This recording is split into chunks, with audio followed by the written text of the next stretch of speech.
Ladies and gentlemen and non-binary friends, what a day it's been so far. Thank you, many of you, for joining us for the hours of the morning and for the many, many pleasant discussions. Once again, my name is Philippe. I think many of you are familiar with me and my rushing around by today already. But it is my distinct pleasure to really try and conclude today's session on notes of positivity. We've heard a lot about challenges today, and there are many, no doubts, from national security to climate change to the very foundations of our international system. But there is never a case for giving up hope. And to try and speak to that, I want to invite two very special people for this closing ceremony, who I personally believe really embolden that sense of continuing to drive for hope and change, and manage to do so extremely successfully in their own ways through many different ways. Just as a quick way of introduction, we have Nudhara Yusuf, who is the executive coordinator at the Global Governance Innovation Network at the Stimson Center, and also the co-chair of UN We Need, and also a quite well-known and well-accomplished, I would say, activist, especially in the NGO sphere. And we know her well from her work in the Pact for the Future, co-convening the Civil Society Forum. We also have joining us Jaewon Choi, who is Executive Director of the DMUN Foundation, truly an example of a foundation that grew far beyond its model UN origins, which is something we, of course, love to celebrate and see. Jaewon has similarly been representing youth all over the world through innovations at the DMUN Foundation, and I'm really pleased to have them both here. I will be yielding to both of them for some opening remarks at this closing ceremony, really looking to celebrate a bit of that positivity. And then we would love to hear a bit more from you, some final questions. Give it that positive spin, though, and let's see how we can rewire our brains to really look for hope, to challenge the difficulties and the issues, to find solutions through it all. So thank you very much, and I'm going to yield to Nudhara first.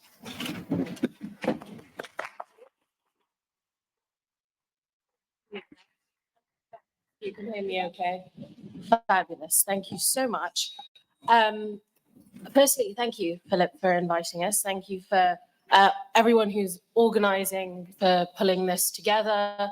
And thank you to all of the participants for being awake on a weekend in New York and doing this. I know it's not easy. I have like a mountain of coffee in front of me as well.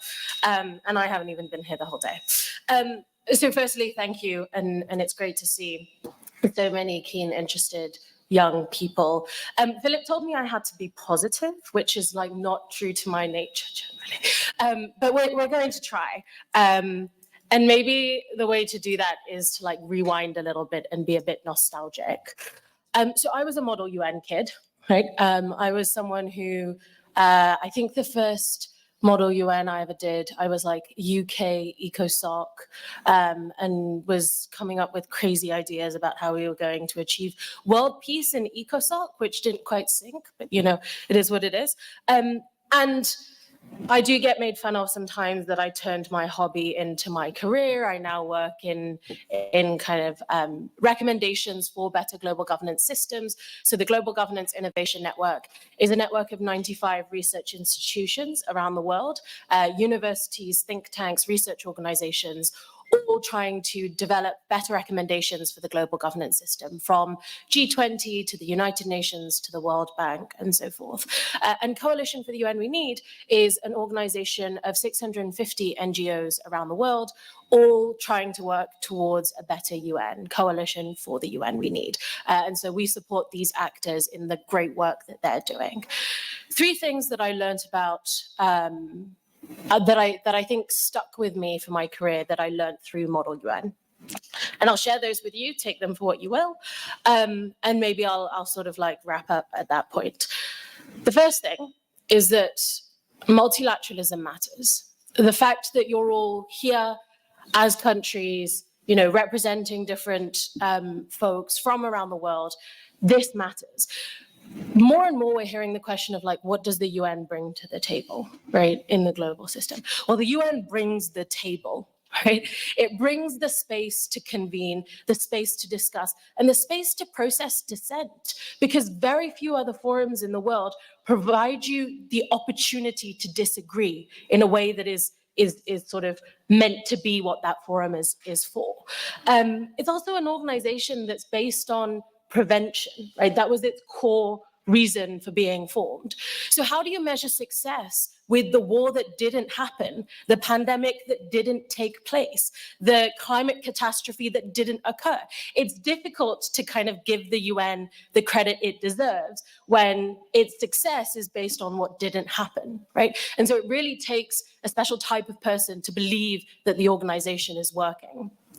And finally, I think it's worth thinking about what a day without the United Nations would look like. Many of us were born into a world with the UN, right? We don't know a world without the United Nations. If tomorrow the UN ceased to exist, you would lose all air travel around the world. You would lose all kind of fundamental human rights regulations because, you know, who is holding the world order accountable? Even if the line is crossed, the UN maintains the line. You would lose all telecommunications around the world. Patent law would go up in flames. You would lose electrical grids that are transboundary in nature. The world would just not exist in the way that we know it if you didn't have the United Nations tomorrow. So it's worth thinking about the fact that we're all talking about believing in a system that does something, even though what is often highlighted is when it doesn't work. So multilateralism matters. The second thing I learned through Model UN is the people who are in this room with you now are going to be your friends for life, are going to be the connections that are important in your career. Whether you like it or not, you can't get rid of the Model UN in you. I was actually recently at a friend's wedding and they met through Model UN. So they're a Model UN couple. We thought, you know, and we would get questions of like, how do you know the bride and groom? And we kept saying, oh, through Model UN, which sounded a bit culty at some point. So one of my friends decided to say it was ultimate frisbee, which I think is worse. And so we, you know, there were a lot of confused people at that wedding, but it's true. You know, you meet these people you meet these people who all care fundamentally about an international order. They are often people who are willing to give up their weekends to talk about said international order. And they're likely to become the folks that become leaders in it in the future. Some of my friends that I met through Model UN continue to be such valuable connections for me in my career and in my workspace, that I really think it's worth knowing that the world, truthfully, revolves around connections and networks, and the connections that you build in this room, in the rooms that you operate in through Model UN, are so fundamentally important. The final thing I learned through Model UN is that you can try to be as diplomatic as you want in an unmoderated caucus, but the only way to achieve anything is to yell. The final thing that I wanted to say is, look, I recognize that it's really difficult to be a young person in today's world. My sister rang me recently and she was like, I would really like to live in precedented times because we are constantly in unprecedented times. It's the first time in history that this happened or that happened. And every day on the news is a new kind of unprecedented, groundbreaking, global tariff situation that you're trying to navigate. And it's difficult. It's hard to keep all the tabs open all the time, right? And there's lots of tabs to navigate and sometimes it just gets tiring. But here's what I wanted to say. We're a generation that probably would be the last generation, the last couple generations to be able to do something about this change. Many global leaders have always said, never waste a good crisis, right? Crisis is a reason that change happens. It's a reason to push forward. And we're the generation who grew up in the crisis, who grew up in a post 9/11 world, through a financial crisis, graduated into COVID, fell into a financial market that now we don't know if it exists, right? So no one really knows a crisis like we do. And it's so important for us to be that leaders of change, to be the ones that push forward, because I promise you, the world is worth fighting for. I'll stop there.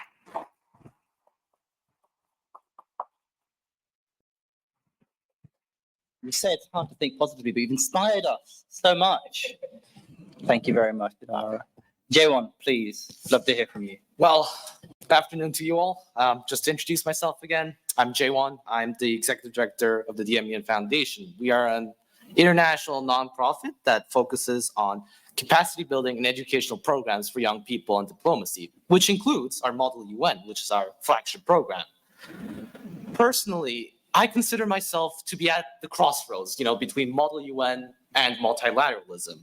While I am a retired Model UN delegate chair / secretariat, Model UN has always remained as that integral part of my identity. It influences me as a civil society leader and a youth advocate, even years after my final Model UN conference. In fact, my foundation operates the world's largest virtual Model UN conference with over 20,000 net participants. And so I understand that for our previous discussions in this summit, there was a lot of action. We now know the state of the UN and multilateralism. We know that there's problems with it. The world today is also very fragmented and divided, both in the UN and beyond. And so I want to tell you my story today, because I think it's the story that provides the hope from when I first decided to do Model UN. It was about 6 years ago, and I was someone who was completely different from now. I was a clueless young child that practically had no idea of what to do for my future. But Model UN changed me for the better. I still remember that day when that advisor for my school's Model UN team approached me and said, "Hey, I see that you're reading a book about politics. Do you want to join the Model UN team?"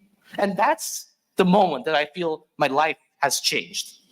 Model UN gave not me a vision of what I wanted to spend my professional career in, but it also gave me the skills to express myself and mobilize others to engage for my cause. It transformed me to someone that was not only a confident leader, but someone who had the empathy to understand the valuable perspectives of others and leverage that to accomplish an objective. So it comes to no surprise that the first program that our foundation did was Model UN. It was just something I made with a couple of my friends that I've brought and I've connected through my Model UN career. But I realized that this conference could grow to something far greater, to provide an accessible medium for young people across the world to attend Model UN conferences without financial or geopolitical barriers. And so our conference grew. And as our conference grew, I began receiving opportunities to engage with real multilateralism. And so since I've told you the most important moment in my life, I will tell you the second most important, which was when I was invited to attend COP28 a few years ago. Me and a few colleagues of mine and I received funding to attend COP28. But when I landed in Dubai, tragedy struck. There was a policy in the UNFCCC that did not allow for accreditation of people under the age of 16. And I was 14 at the time. And that was another turning point in my life. I wondered to myself on why injustice like this could exist. The Charter of the UN, as you all know, explicitly states we the people of the United Nations, not the adults or diplomats. Are children and young people not part of these peoples? How are we to inherit this world and address these problems our ancestors, predecessors could not fix when we don't even get a seat at the actual table? That's when the secondary mission of my career and our foundation was born, to fight, defend, and expand civil society and stakeholder space in the United Nations, the UN system, and other multilateral organizations. Today, we have accomplished that purpose. We represent youth voices through observer statuses and consultative statuses at over 27 intergovernmental bodies, and we nominate close to 128 young people every single year to participate in over 82 conferences and forums in a single year. While it is true that we have a very long way to go to achieve full and meaningful stakeholder inclusion in the UN. Examples like these of our successes gives me hope that we can actually change things. So as we start this closing segment, I will ask you one thing, to listen with a mindset of optimism, because I think hope and resilience gives us that confidence that we can create an impact on the betterment of this world, even for young people. After all, I am just a 15-year-old, and I was able to make change. I thank you.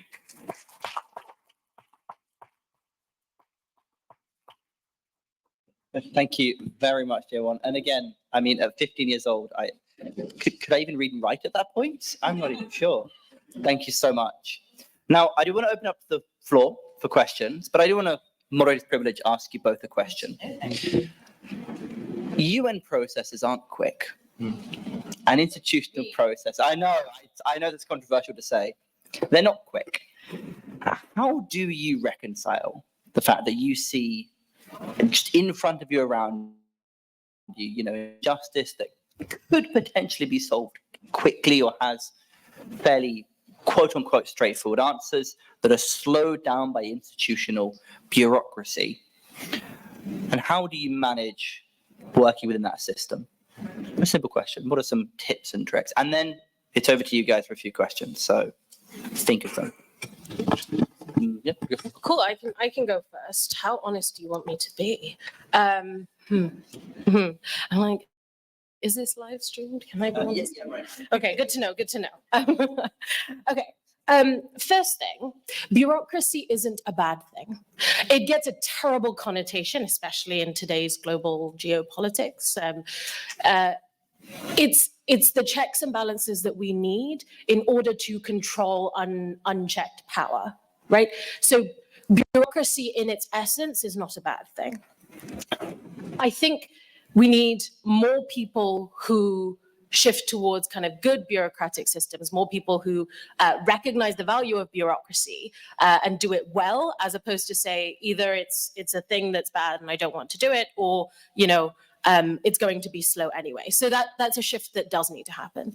The other thing I'll say in truth and honesty about the UN is it's a bit of a Christmas tree in that things just keep getting added to it and thrown at it, but very few things have been taken away, siphoned off, streamlined, because it's difficult to kind of maneuver such a huge system.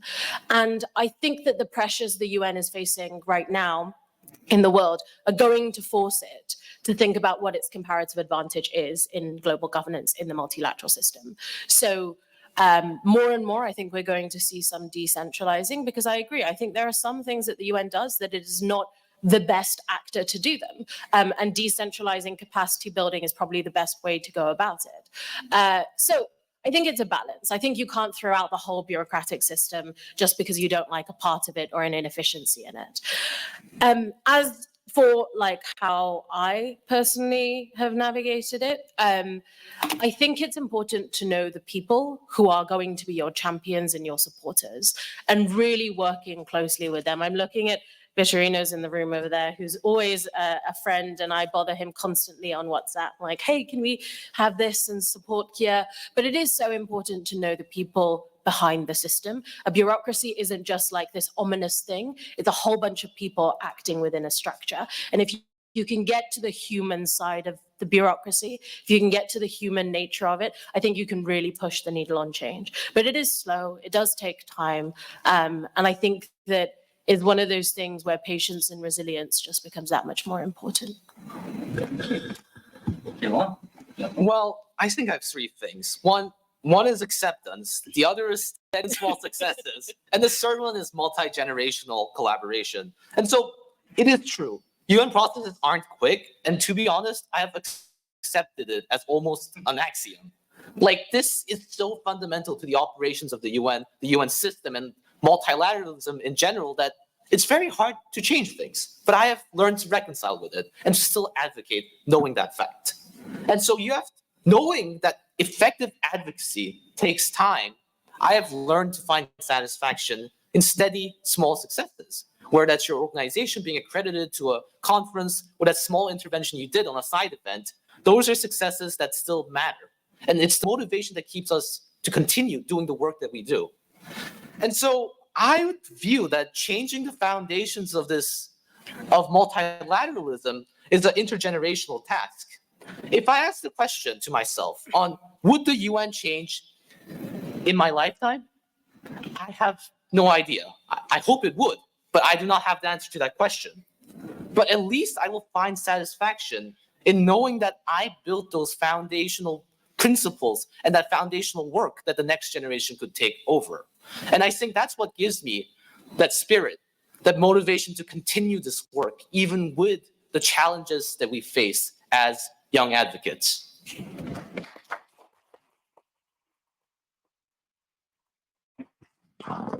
And now it's our challenge to you as young advocates. Any questions for the audience? We have a microphone at the front. Diego, would you be so kind? I see a question. We'll take it in rounds of 3. Possibly enough time for maybe 2 rounds, if that's okay. So I see one question there. Any other questions? Do we go to afterwards? I see a question over there as well, and a question at the front. So 1, 2, 3. Hey. Please. Hello, my name is Camila, and I'm a junior at Midwood High School in Brooklyn. And so this question is directed to both of you guys, but you guys said that teens and the youth usually don't get a seat at the table. Do you guys believe anything could be done on my part to change that, or basically any of us, because like we're all in high school in this row? Do you think any of us could like do anything or try to start change in the movement by ourselves? Thank you. Question number 1. I think question number 2 is just over there. Can you put your hand up? It's yourself, right? Yeah. Yep. You had a question, didn't you? Yeah. Yeah, please. My question was more of it was not a question. It was just raising awareness, if that's okay. It'll just Quickly. take 2 minutes. I can do it after. 1 minute 30. Okay. I was in the Model EU panel, and one of the panelists told me to raise this awareness about Afghanistan. I come from Afghanistan, and not many people in these kind of conferences know what's going on in Afghanistan currently, because unfortunate events that are happening right now is taking over the media, and people only see those things. So I want to tell everyone here that in Afghanistan, it's been 4 years that girls cannot go to school. Education is banned on women. So next time you're in a Model United Nations as a delegate, please raise that awareness. Please work towards a resolution to come up with some solutions towards this. And that's just I wanted to mention. Thank you. It's a powerful statement. And if you don't mind, I might take a bit from that as a question, which really is, there are so many shifting crises. How do you, or how should we try and balance some of the most pressing or some of the most vulnerable in what is ultimately a media circus, which is hard to keep up those points. So thank you very much. And the last question, I believe, was here, actually. Hi, good afternoon. My name is Farire Gumbonjanda, and I come from Zimbabwe. I'm a former MUNer, so this is a great space for me today. My question is something that arose from the side session, which was on Africa, which is around access. So I'm really glad that I'm in this room today, and I got the opportunity to do MUN because I went to a fairly nice school. But how do we also have access for both young people in other countries to the UN? You know, a lot of things happen here in New York or in Vienna. How do we have more things happening in the Nairobi office, for example? How do we have more access to even things like MUN?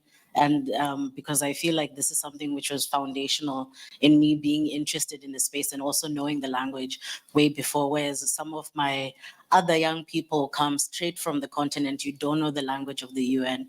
You don't know how the processes work, so you can't compete even as loud as you yell. And thank you so much for your contributions. They've been amazing. Thank you very much. I'll start with Jaewon if I can this time, and then I'll start with yourself, and then it's Cool. I would like to first address the question raised by Camilla. Is that what I'm saying right? Cool. Thank you. And so how can we build change as high school students, especially on bringing that seat of young people that we deserve? Well, I don't know if this would be the answer that you want, but I want to tell you a story. So earlier on the opening ceremony, you will notice that the ambassador, permanent representative for Jamaica, highlighted a conference called the 4th International Conference on Financing for Development. And I want to tell you a story associated to that. So our organization did get accreditation there to participate as an observer. But I'll tell you what I found was baffling. When we tried to register representatives through that UN platform, there was a checkbox. Are you over 18? And that's when I realized that another moment of shock, right? We got the accreditation that we need. We followed all the procedures that the UN provisioned us, and yet we're not able to nominate representatives who are under 18, even with a chaperone. And so I'll tell you how we sort of address that. So there's something called the multi-stakeholder hearing, and they have a separate registration program. And I found a loophole in the registration form. It did not ask for your birthday if you registered as a civil society representative. And so I do not recommend you doing this, but I did. I went to the conference, I got the ticket, and when I had the opportunity to deliver a statement, I said this: I am 15 years old. I'm sponsored by an accredited organization for FFD4. Why can I not participate? And you know what happened? For the 3rd preparatory committee for the 4th International Conference of Financing for Development, checkbox was gone. And you know what they said? We now allow participation of minors under the age of 18. And so I think the main thing you should consider is, even as a high school student, even as a young person, your age doesn't define the change you can make. And sometimes it requires a bit of creative thinking. Sometimes it requires that sort of more active mobilization. But I think there's plenty of opportunities for anyone here to create that space for civil society and for young people in the UN and other multilateral organizations. Thank you. Take one question at a time. Okay, we'll do one question at a time. So Camilla, adding to what Jaewon said, I'm gonna say, I'm gonna give you a hot take here, right? That's what I bring to the table. Yes, more young people need more seats at more tables, but they also need to know what they want to say at said table. Oftentimes we hear the kind of like, why do I not have a seat at the table? But it's also about like, what are you saying when you're there? Are you bringing like expertise? What have you done? What's your story? And sometimes I see the kind of request for the seat before the identification of the story.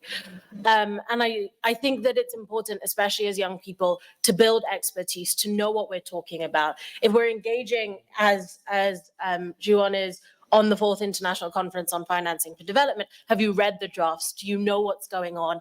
Or are you just going because, like, as a young person, I feel that I have the privilege to go, So I think that's like my hot take part of it.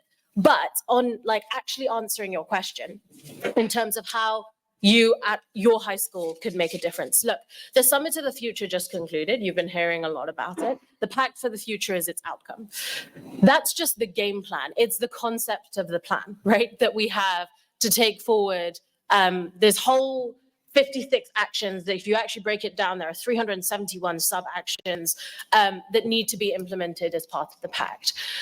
The UN needs success stories. It needs people to talk about it. It needs people to care about it. It needs people to unpack the pact and say, this is the part of the pact for the future that we care about, that we want to take ownership of. So if you at your school decide to do a session on the pact for the future, young people's perspectives on the pact for the future, and you produce something, share it with Philippe, share it with the UN system, that's the type of thing that we need right now. We need people to rally behind this new idea, this new vision for multilateralism.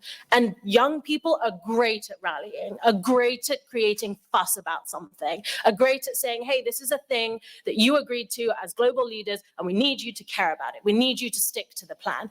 So it's a pact for the people, and you as young people in high schools can really say, hey, we need you to be accountable. We care about this. We're watching. We're listening.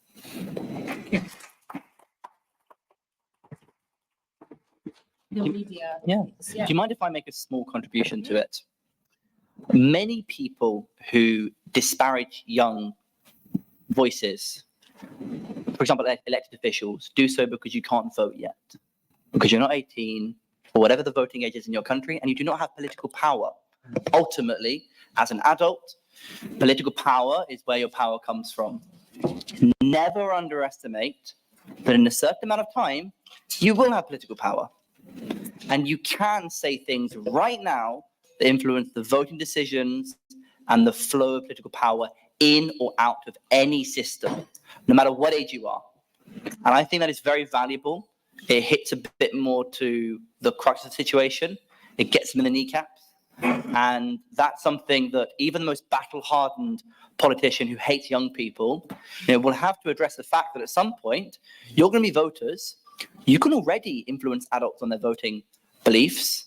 And the little changes across dozens of countries has serious impact on organizations like the UN. It's not a quick fix, but just a small thing I wanted to add. As you said, the item on media, how do we keep attention on the most vulnerable? You don't necessarily both have to answer, but it's your choice. We had the item and on the question on accessibility. Okay, maybe I'll kind of club the two questions together and answer them. Firstly, on media, this is the big thing, right? And I think we often underestimate the power of media. We live in a second-hand world, right? You're never the person who's actually in the room at the meeting. You're very rarely the person who is listening to the congressional discussion or actually in the room having the conversation.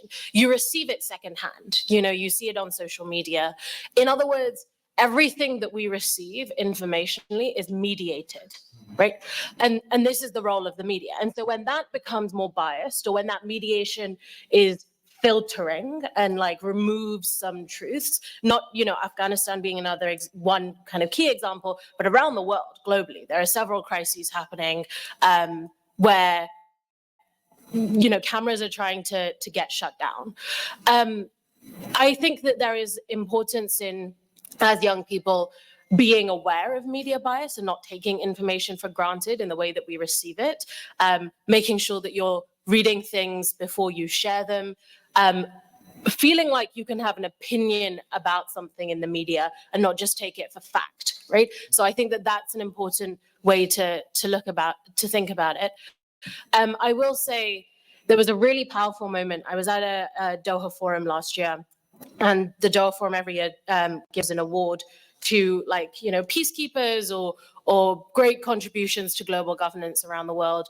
They gave it last year to people that were covering the conflict in Gaza, journalists in Gaza. And one of the journalists said something so powerful. He said, if they're trying to shut your cameras down, there's something worth covering. So there's something so important about the role of genuine media that I think we really just need to take time to appreciate. On the case of access, so there is a shift at the UN right now to do more things in the Nairobi office. I know that the UN 80, so it's the 80th anniversary of the United Nations next year. The UN 80 initiative is trying to move more operations into Nairobi. I had the honor of co-chairing the UN Civil Society Conference in support of the Summit of the Future, which took place last year in May. I basically threw a huge fuss that it had to happen in the Global South. We hadn't had a civil society conference happen in the Global South in 68 years of history. So we had it at the Nairobi offices. And I think trying to do more of that and raise awareness of the UN is beyond just New York is really key.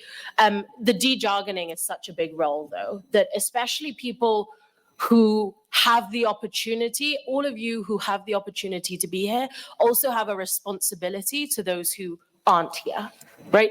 And I think it's so important to say, okay, I understand this process and this is the bit I'm going to share with you. Or I'm going back to my high school and saying, okay, here are all the things that I learned. If you want to get engaged, how can I help you? Here is the 7th registration process for the 4th International Conference on Financing for Development. Okay, how do you break it down? Here are some timelines. We're just going to put out information blasts of like easy ways to understand UN processes. There's a lot of social media channels that do that, by the way, run by young people, just very kind of scrappy grassroots work that I think are really powerful and worth raising awareness of as well. And I will also say, if you aren't all registered for the Youth Pulse newsletter that the UN Youth Office puts out, it's very, very helpful to just break down and de-jargon some of the processes that engage young people at the UN.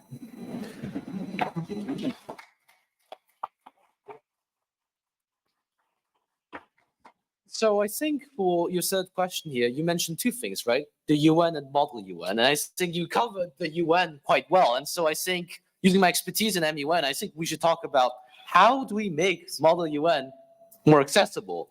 And I think when we consider a traditional model UN conference, we often isolate it as in-person model UN conferences. But I want to say that after COVID, there's a huge resurgence, a rise in a new caliber, a new generation of model UN conferences, which are virtual MUNs. And these virtual MUNs, most of them tend to be free, and you can access it from anywhere when you have a stable internet connection. That increases the accessibility of experiences like Model UN very much to the Global South, LLDCs, and SIDSs. And so I think we, as a community of MUNers, should consider how Model UN could be more accessible by involving these new strategies. Model UN doesn't always need to be isolated to, let's say, an in-person conference. I have confidence and faith that Model UN conferences are not defined by a certain characteristic, but just by those discussions and deliberations that these young people make, which I think can be done through, to be honest, a variety of different mediums. And I think for the question of media, it's true. We have to consider what media we consume. Everything we see in the media inherently is, all the photography, the writing, it's all done by humans. We cannot guarantee that there is no inherent bias in there. And I think we need to adjust how, as young people, we think about media. As you rightfully said, we need media to be a source of thought, of discussion, not necessarily just of true facts, right?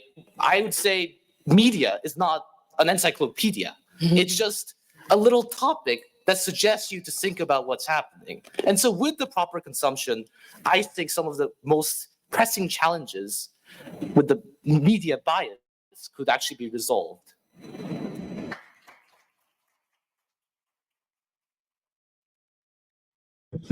I'm afraid I lied a teeny bit. We won't be going to more questions. However, we will soon be going to a reception where you can ask questions to more people. But I will ask a final, perhaps, question as a closing remarks. What are you hopeful for?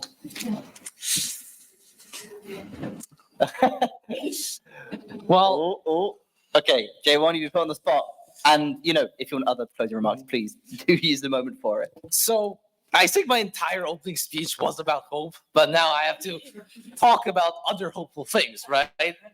But at least when we think about hope, I think it's very personal and it's different. And we don't know if the hope that I have, is the same hope as you. But the hope that I believe in is, once again, a faith that what we do in this lifetime actually means something, that the work we do throughout these years isn't just waste. So I think I have hope in us that we find meaningful purposes in our lives, in our careers, and perhaps after retirement. Like, find why am I here for? I think that's the existential question that I think links very much to my concept of hope. And I want to do my closing segment because the MGCY co-facilitators wanted me to advertise the MGCY a bit. So if you allow me, please. So I think the most important thing in advocacy, especially at a young age, is taking advantage of opportunities. We often do not see opportunities around us, but with the right resources, we realize there are plenty of opportunities for meaningful engagement. And so I want to recommend everyone to engage with the Major Group for Children and Youth, which engages young people in more than 50 UN processes globally. A couple days from now, the MGCY will organize the ECOSOC Youth Forum, which is starting on this Tuesday, co-organized by MGCY and the leadership of over 20 youth constituencies and organizations as co-leads and co-organizers. Additionally, this year's ECOSOC Youth Forum has young people co-leading and co-organizing all of its sessions. Just like the previous years, youth constituencies involved in the forum will bring together several youth entities and organizations to prepare for the Voices of Youth segment at the Youth Forum. So if you're interested, if you're now inspired to make change, I would highly encourage you to engage with these stakeholder mechanisms and these events in the United Nations. Thank you.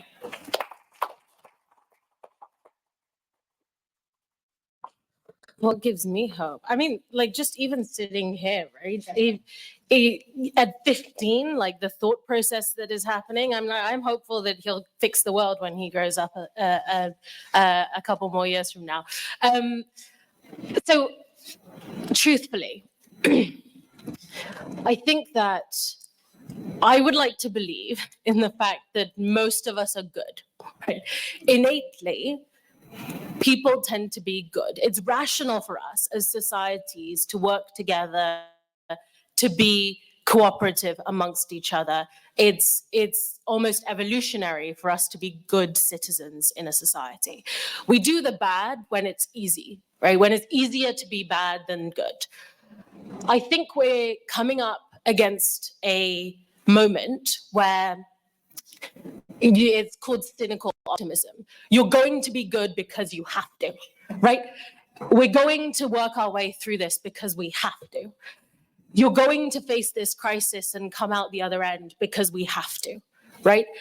I think what gives me hope is the fact that even though a small but powerful minority continue to cause chaos in this world, we're hearing about it, we're yelling about it, people are talking about it, and we continue to engage on the issue. I think as long as people care, even just a little bit, care enough to read the tweets, care enough to open up a link, care enough to say what's going on, care enough to be here, do this, to say, actually, I would like to know a little bit more about the world than what's just right in front of me from my school to my homework and going back home. I actually want to know what my role is in this system, in this global space that we live in.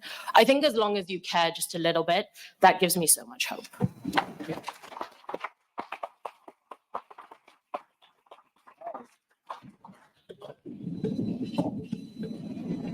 Well, I feel hopeful.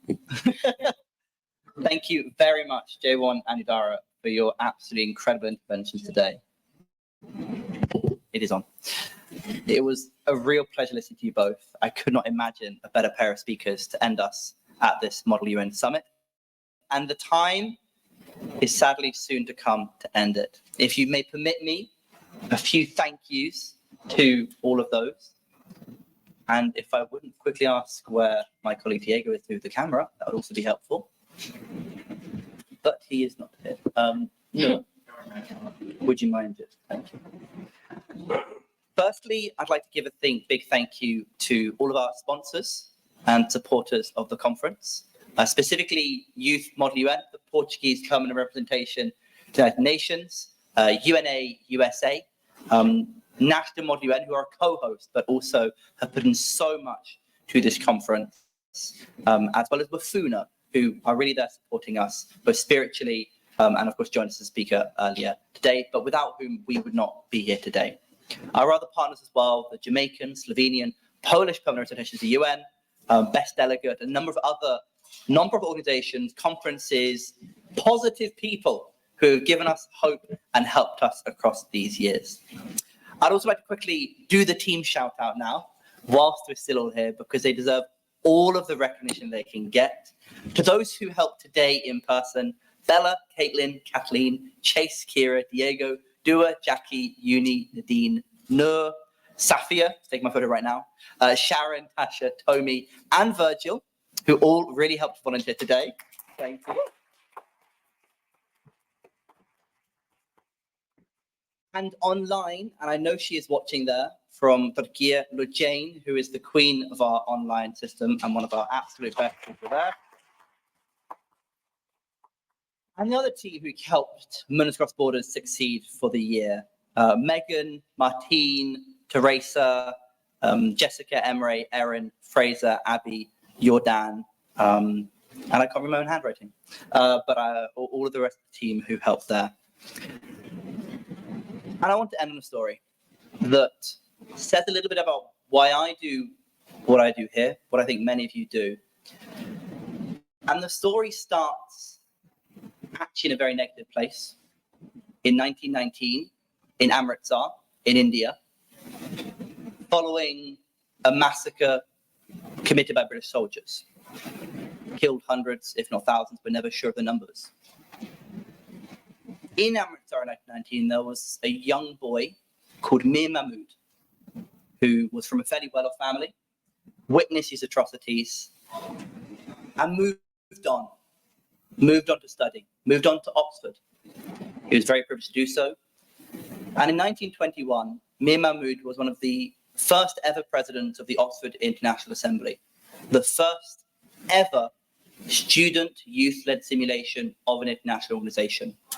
They debated topics over 100 years ago the same way you do now.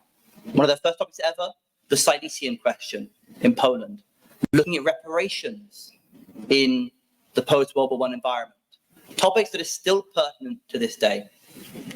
But Mir Mahmood didn't just wait there. He went to Harvard and helped set up the Harvard International Assembly, which remains to this day as a predecessor to their Model UN system. And he spent the rest of his life, though we don't know a huge amount of it, continuing to share the work he did in international assemblies. I was honored to have conversed slightly with one of his sons, Zia, in the UK. And I can give big thanks to Bill Yotif, who's looking to share some of the history here. The reason I mention this is because when you do a Model UN, when you simulate, when you represent, you are not just an individual in that moment.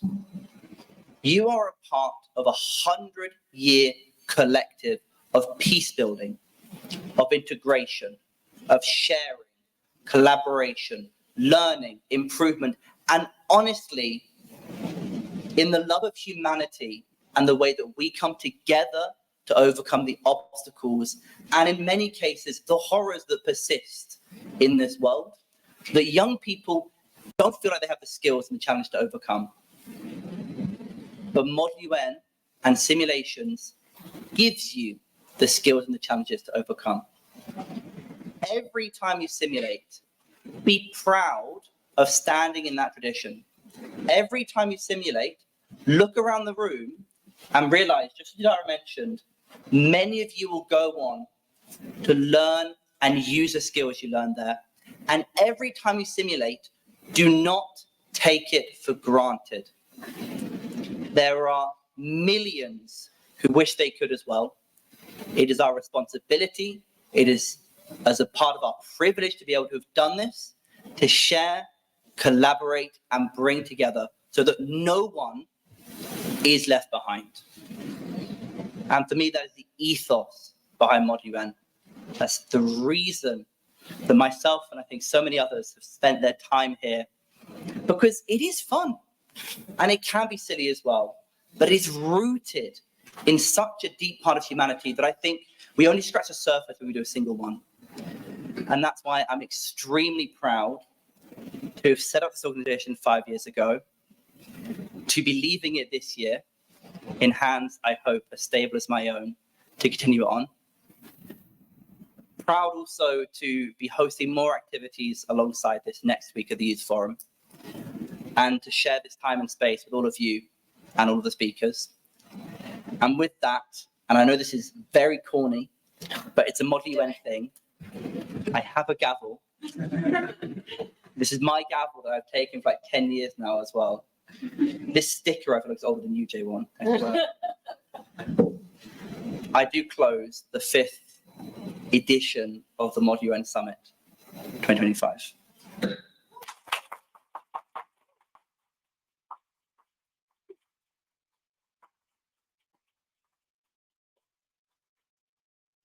Thank you, everyone. Thank you, all the participants in person, online.